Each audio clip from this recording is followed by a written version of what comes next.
There we go. We are in Cyprus today. Yes, yes. Cyprus, Be- welcome, Carolene Méli. It's it. Thank I you. pronounce it right. That's right. Welcome, and you are in Cyprus today. Cyprus, very beautiful right now. So if you're in the northern part of the hemisphere, you may be a bit jealous I'm trying to block the sunshine a little bit. So it's not too bad, but it's a beautiful time in of the year in Cyprus. But it's swimming in the sea even. It's, end of Feb, beginning of March. Yeah, and how are you doing? Doing good. I'm excited to chat with you. We had a couple minutes to chat beforehand and we're already had some great topics to go over. So yeah, really looking forward to it. Yeah, and today we will talk about how a story can grow your business, but also what is needed to get to that story. Because when I look at your LinkedIn profile, I see like there's an operational part, there's a branding part, there's an experience part, there's a storytelling part. Can you explain a little bit to the people what you are doing? Yes, I am an experienced strategist, which to be honest is a title that I just completely made up. But I was trying to figure out a couple of years ago how I was going to brand myself. And I think what I do has gone through many iterations over the last year. But what I found true value in is how to create great experiences within a business. So then the experiences that the team, the founder, the CEO, the external people that they work with on the external side of things, the story that you tell is actually something that becomes very memorable and impactful for their customers or clients or community.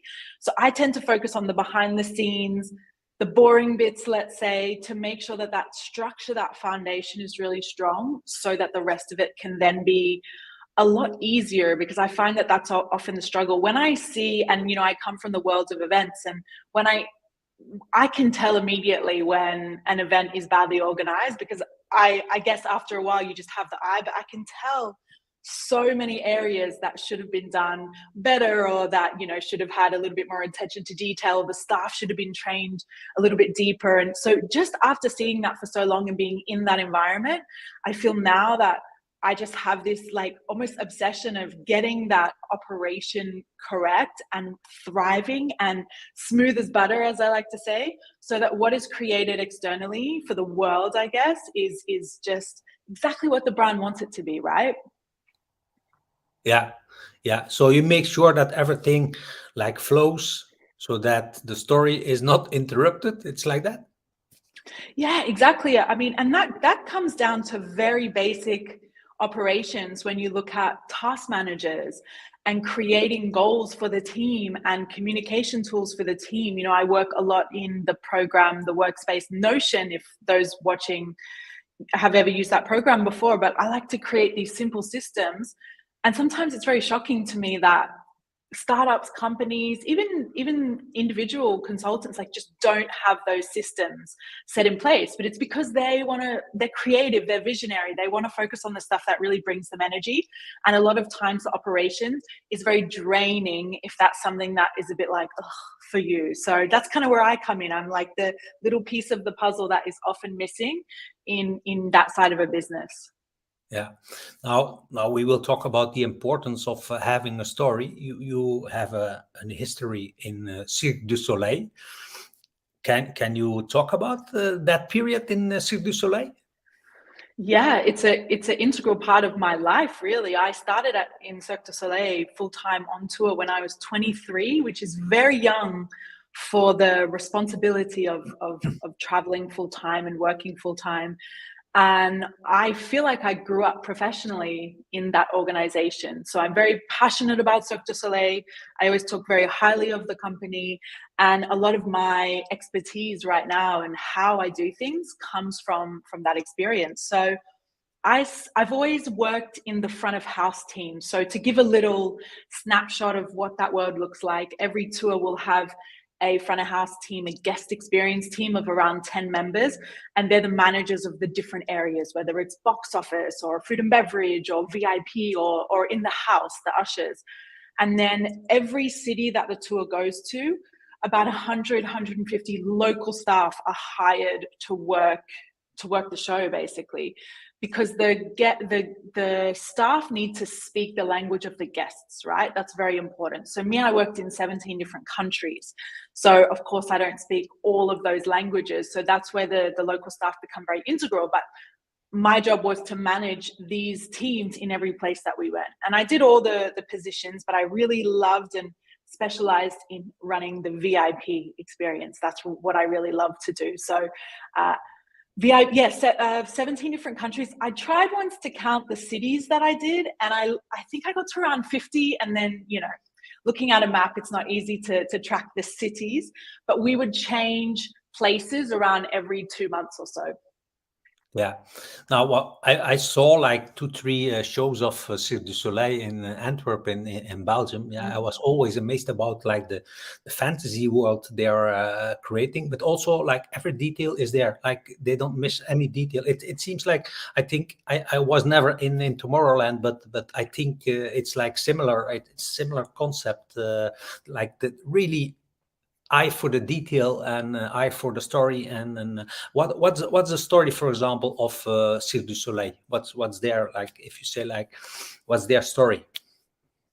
So Cirque du Soleil was founded, it's a year older than me, so it's always easy to remember when it was founded, but it was 1984.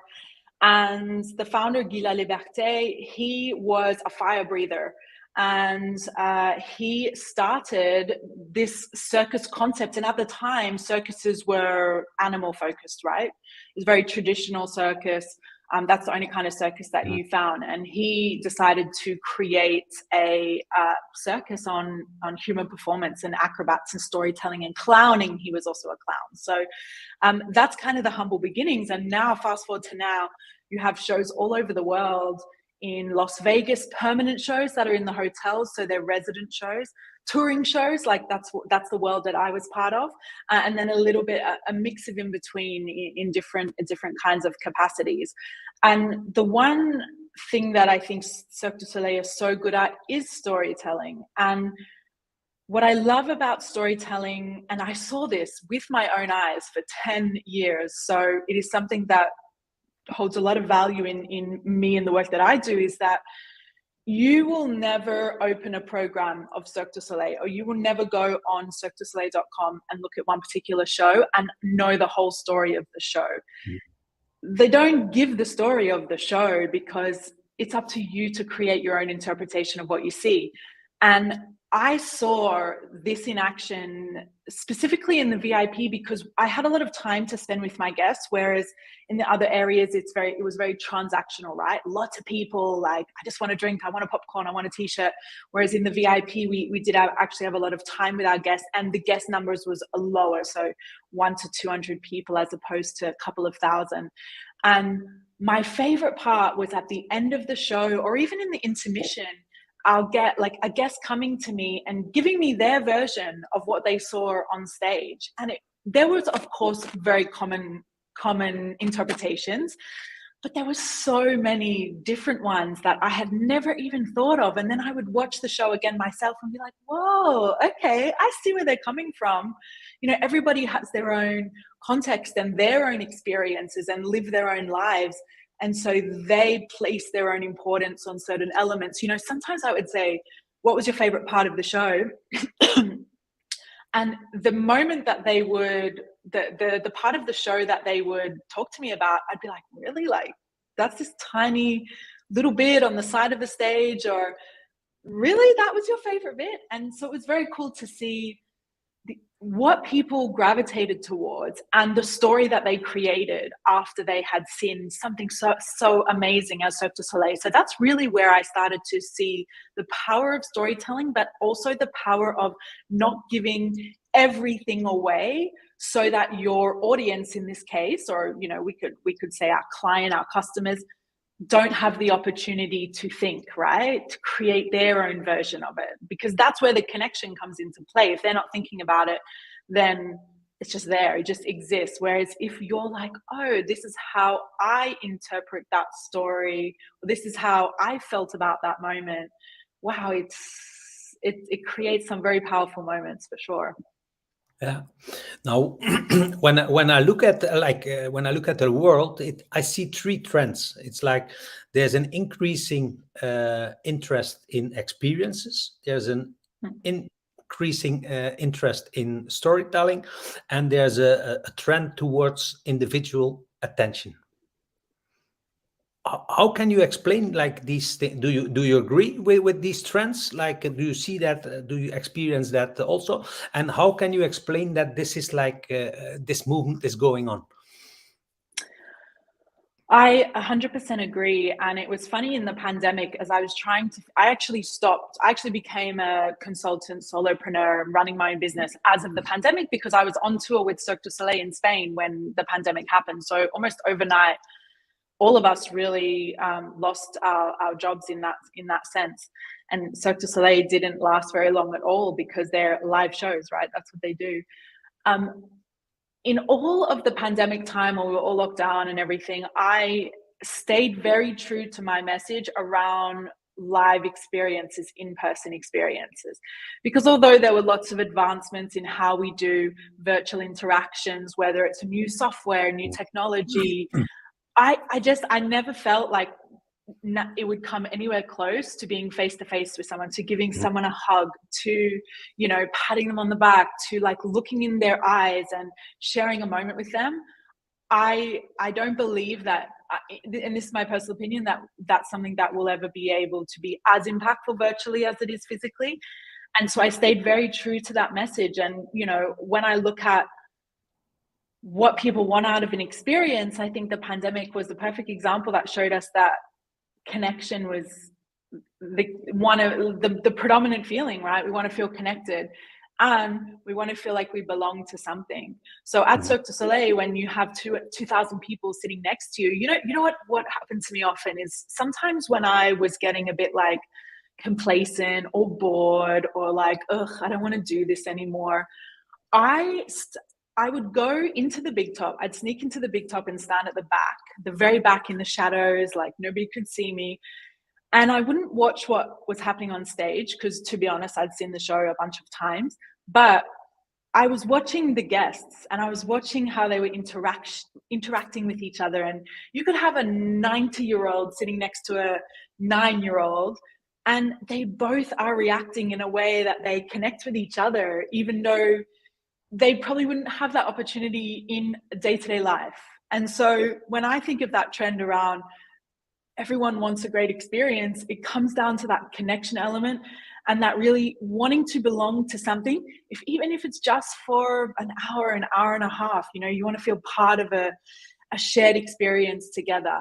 So I saw that straight away, and I still see that today when I do all of my work. And even though I focus on the operations, I'm looking at, okay, what are you creating for your customers, your guests, your audience, your clients?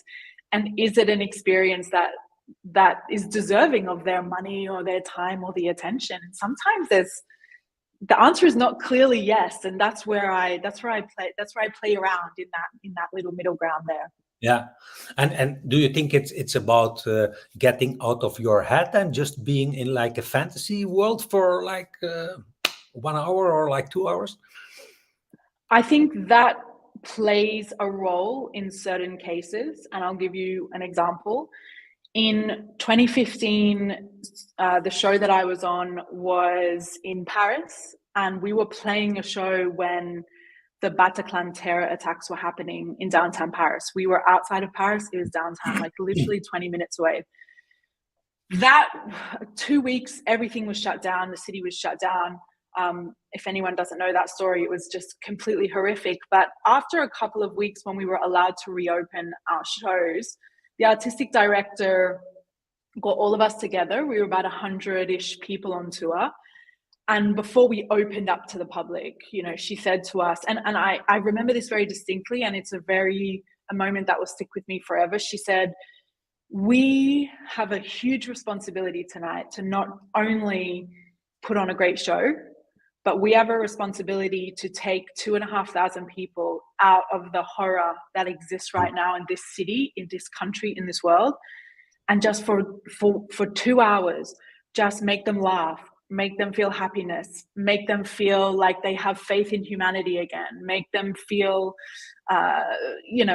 just make them feel excited about something, because they will then go back to their lives. And for a lot of people, it will be terrible. It would just be terrible. It would be horrible, horrible, horrible for them.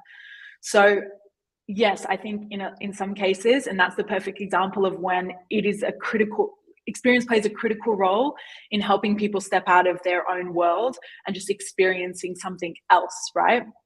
Yeah. But I also think it's an opportunity for people to learn more about themselves, right? Like, why did I react that way? Or, okay, I saw that. Why was I triggered by that? That happens a lot. It happens in our everyday lives. It happens when you're walking through the airport and you see something, or you smell something, or you're watching a show, or there's so many occasions where that happens. And so I think experience plays many, many, many roles. And one of them for sure is to remove you from an environment that you need to just be out of, even if it's just for a little bit. Yeah. Now, when we go to the business world, you say like having a story is like really important, and it can really grow your business. What do you mean with that? For me, when I think of the businesses that I'm attracted to, and often I'm attracted to a founder's story. Right now, for example, it's really, it's very common. We have all the Netflix series on Uber and Jeff Bezos and all of the founder stories of these really incredible brands. And I love them because I love seeing that grassroots garage building like stage, and also that persistence of never giving up, and these people just being so hardcore about their belief and their vision and their goal. It's very inspiring. So I think that's a part of brand building that I think is really important. But I've also worked with some of the best brands, the best storytellers. Cirque du Soleil is one of the best storytellers in the world, and I saw after the pandemic, I was on the team. This is just last year. I was on the team of it wasn't a new show, but one of their most popular shows. And they decided to premiere in Montreal, opening with that particular show, the first big top show to come back after the pandemic. And what was really interesting for me is I was running this VIP experience that the expectations were, of course, very high, but people were so excited. And every night I would have conversation with guests saying, I've waited 2 years for this. I've waited 3 years for this. I was heartbroken when Cirque du Soleil couldn't perform anymore. And I've honestly been counting down the days for years. I mean, we're talking about years at this point. Mm. And because at that stage I was already running my own business, I was thinking, damn, like that, how powerful a brand for somebody to not ask for their money back, for starters, for them to be literally counting down for 2 years with the knowledge that potentially Cirque du Soleil will come back and they get to have that experience again. So, and that all comes down from the experiences that you have at a show. If you have a great experience at a show, which most people do, that's why they're so world class. You're going to come back again and again, and you're going to wait out a 2-year pandemic to come back and be one of the first people in the VIP, the first people in the big top in a relaunch of a show. So when I think about business, I think of what a legacy, like a story, can have on how your customers show up, right? How they show up for your brand, and how that is contagious. Like, you're more passionate about sharing stories. We see that a lot with personal brands. People share their struggles and their stories and how they're doing things. And I think people like to be inspired, and they like to be motivated by things outside their own worlds. And I think that's what makes storytelling in business just something that is crucial, but B, that brings a lot of heart and soul into a business operation for sure. Yeah. And what are the essential elements of a good story? I'm thinking a lot about I'm thinking a lot about of the shows that Cirque du Soleil put on, and of course the hero's journey is the story, right? The story, the golden story that everyone goes back to. I think to kind of echo what I've said a little bit now is having characters in a story that somebody can see themselves in. I think that's very important, right? So to give you an example right now, I have created an offer where I am bringing together a group of employees who want to try and step out on their own. And the way that I am selling that service, and this is brand new, like this is one of the first times I've even talked about it, but the way that I'm selling that is I'm sharing my own story about how I did this, right? And 2 years ago, like this was a struggle for me. I was so confident, and then this happened and I wasn't anymore, and I woke up and I was feeling this, and this is how I navigated this. And so I've created this to help people. I created it for the 3 years ago me, that I wish I would have had this opportunity and this experience to go through and be mentored and guided by somebody who had actually done that exact thing. And so I think when like I'm trying to tell that story, I just released a piece of content that was a letter to the unfulfilled employee. And it was a letter to myself 3 years ago, you know, and I've already had people reaching out saying, this is me, like I see myself in that, in what you're saying, even though it's your story, I see myself in that story. And for me, that's a key part of how I'm bringing in my clients for this experience. And so I focus a lot about how can I show up in a way that makes people see themselves in my story, in my words. So I think that's really key. Yeah. Now we have the war for talent, or it's now even the war for people. So you don't have to be a talent. It's just like when you have some working skills, then it's already fine. Now I don't see like a lot of companies using a story to attract people. How come? And what should they do, or what can they do to use that? I think like a lot of the work that I'm doing right now that we touched on in the beginning is really helping people see the importance of creating a good operation, right? I think when we're looking at storytelling on the talent side of things, I have advised a couple companies recently to follow in the footsteps of some companies that I think do an amazing job of attracting talent, like Gymshark in you know, on the European side, Lululemon on the North American side. I mean, obviously at their roots, I think they're two companies that do an incredible job of making you want to be a part of their world through telling stories of people that are already there, right? So, you know, I saw recently Gymshark did a video series, and they didn't interview, you know, Ben Francis, the CEO, and they didn't interview the head of this and the head of that. They interviewed like the social media intern that just started 3 weeks ago, you know, this like 17-year-old kid. And they interviewed a couple of people that were a little bit, that you wouldn't expect to show up in a brand piece by a unicorn company in Gymshark's case. And I think this often of Cirque du Soleil as well, and it's something that I also mentioned when I was there. Like, we hear the stories about the artists all the time, but we don't hear the story about the electrician who's putting the site together, the carpenter, the chef, the head of all the cleaners, like the jobs that, you know, actually are very crucial to setting up a village in every city. We don't see the profiles of those people and the stories of those people and how they got to become on tour with this world-class organization. And so when we're looking at a talent side of things, I think that's really important to really showcase so many different, I guess, micro worlds that exist, micro stories that exist in a company, and ones that are not the ones that you would jump to immediately as, oh, okay, this is the CEO talking, this is the co-founder talking, you know, it's like some underground positions that you don't really hear of. I think that's a really cool way to go about storytelling when you're looking at attracting talent, because not everyone's going to see themselves as an aspiring CEO, as an aspiring co-founder or entrepreneur, right?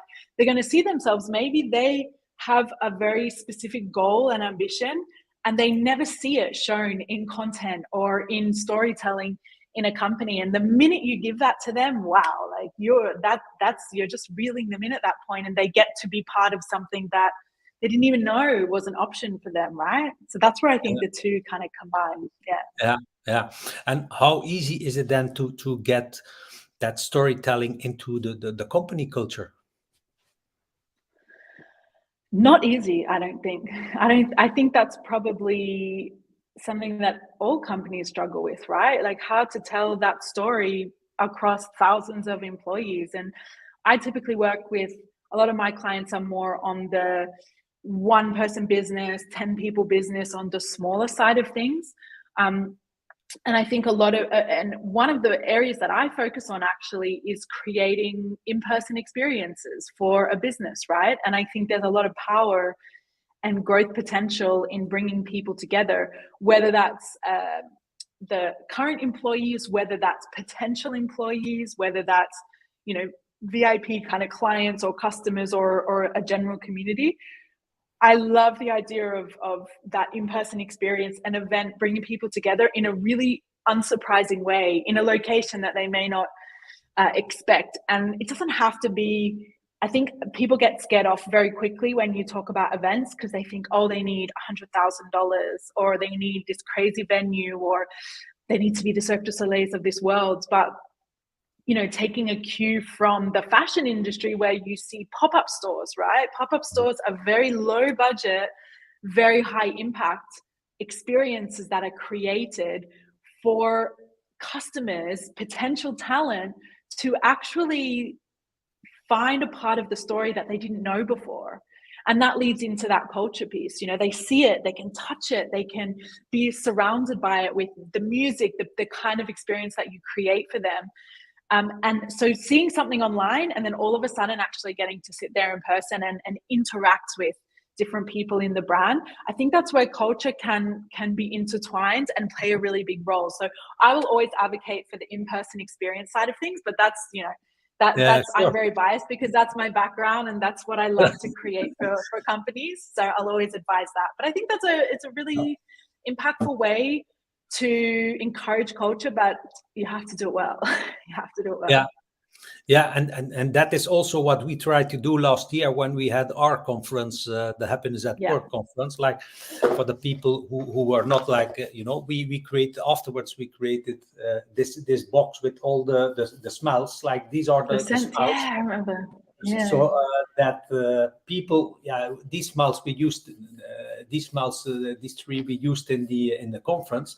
But like this is something I don't see like a lot, for sure not in businesses. We are now creating like well-being corners and like really experience corners where employees can go in for 5 minutes. In the past we had like these smoking rooms where they could go in to smoke cigarettes. Now you can go in there and get into like a creativity room or a happiness room or a productivity room or whatever. So is the use of smells, because like the nose, it's like one of the most sensitive parts of our body. Is this like common in what you saw until now?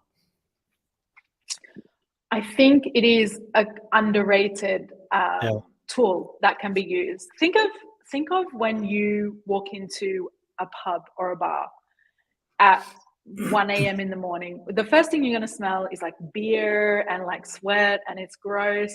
But that's what a pub smells like, right? Like, you know that. Unless you're the first customer at like 4 p.m. the next day. But even still, there's a smell that just lingers.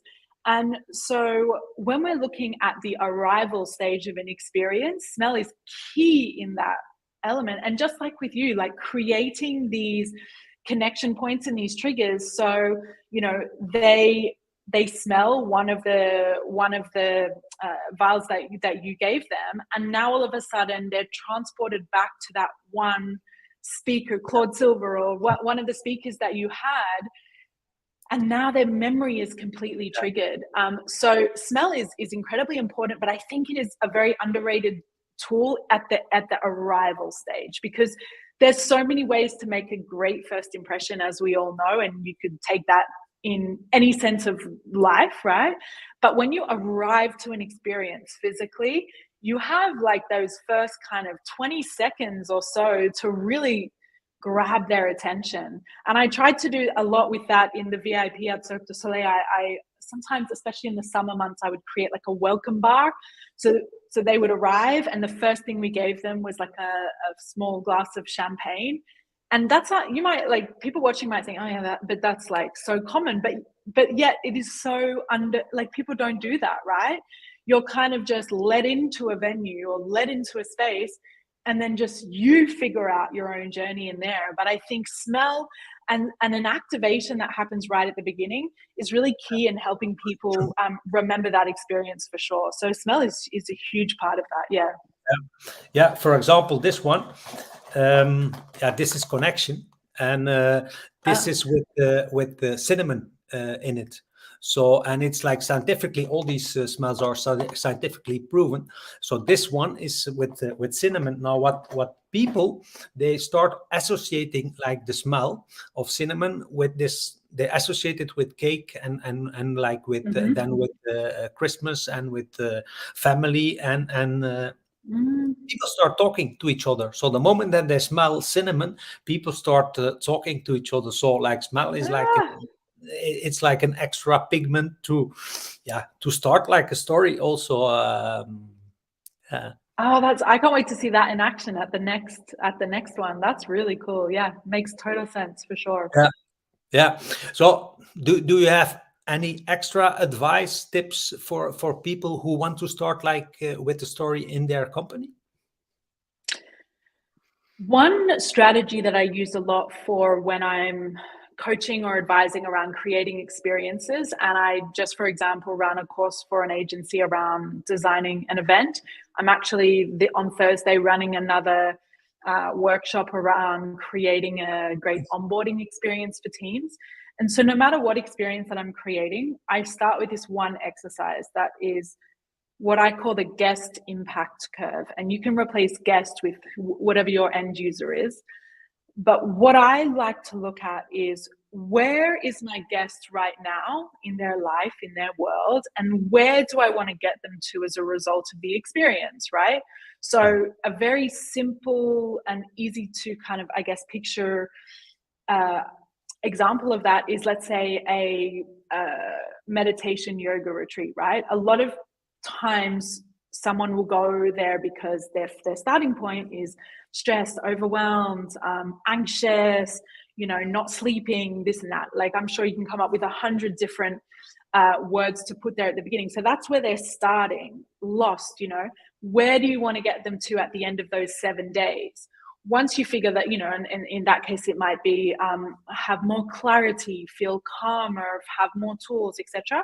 Once you figure out what that curve is, like the before and after, then you can design around it, right? So I'm sure you had a very clear vision of everybody coming to the experience last year, how you already knew their profile and what they were like, in their work, potentially where their struggles were, what the team were like, and where by the end of the experience you want to get them to.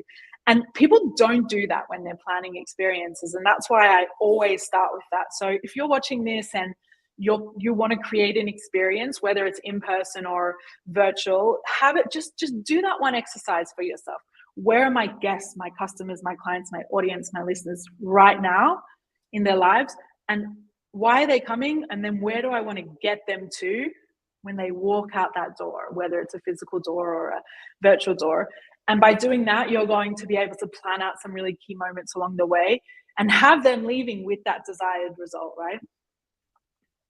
Yeah, that's a great idea. I think not a lot of companies are using stories and to onboard their people, using experiences to onboard their people. And I think like that's in fact like the perfect moment to create that connection and to link them to what's happening into the company. So if there are like CEOs or HR managers watching and they are looking for a chief experience officer to support them, you are available? I do actually do, fractional chief experience officer work for sure. Yeah, that's really cool that you already made that connection. Yeah, but I do. I come at it from the storytelling side of things, but with the operations side very much ingrained in that work. Because even when you're looking at that guest impact curve, that becomes part of your marketing strategy, right? You want to promote something, like the example of what I was telling you before about how I'm bringing together a group of employees that are looking to get fulfillment in other areas, such as a service-based solopreneur type setup. And I'm sharing that before version of what I was like. I'm teasing what the after is and what I'm at right now in my career and how I built it. But my focus is not on that. My focus is on where I was unfulfilled, I was bored, I wasn't getting any challenges, I wasn't feeling that my companies were, really using my skills and leveraging my skills. I wasn't feeling I was improving. And so that my goal with that is to try and have people see themselves in that position and then hence kind of reach out. So yeah, that's if anyone is interested in looking at that side of things, that kind of work around how do we create experiences that are consistently good, right? They don't know, we don't want to strive for perfection or anything like that, but you can actually pull them off really well every time. At Cirque du Soleil, I did pretty much the same experience in many countries. So your operations have to be very strong if you're going to roll out an experience with new staff, new products, new guests in new places. The operations have to really be there, that foundational piece. So yes, definitely. Yeah. So for the people who are looking for like all the information here on this link, we will collect like all the information. Also, like with Carolene, I will ask her like if she has some additional info. We will collect it and put it here on the on this link, and then let's see. There's like a comment. Storytelling is about human connection that we all want to experience. We need each other as human beings. That's Dimitri Stuur. You agree with this statement? Definitely. In the pandemic, I started a podcast. I taught myself how to podcast. And what was really interesting I called it the experience creators, and I wanted to explore experiences, right? And as I was interviewing people, I always asked this one question: what element makes a great experience? If you can only choose one, what is it? And what I felt over all of these interviews, on or off the podcast, that I would ask people this question is I had a bit of a light bulb moment one day, and they started telling me the same thing in different stories, right? And the result of that was me coming up with 4 elements that make an incredible experience: connection, a sense of belonging, and then oh my gosh, I forgot the other 2, but the first 2, a sense of belonging, memorability and shareability, and they all kind of compound on each other. So those 2 key pieces, sense of belonging and connection, are huge in storytelling for sure. So yes, Dimitris, I 100% agree with you. Yeah.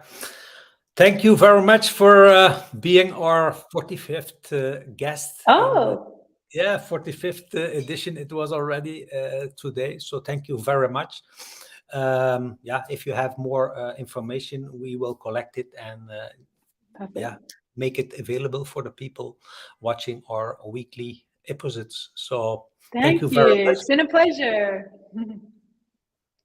See you soon. Bye.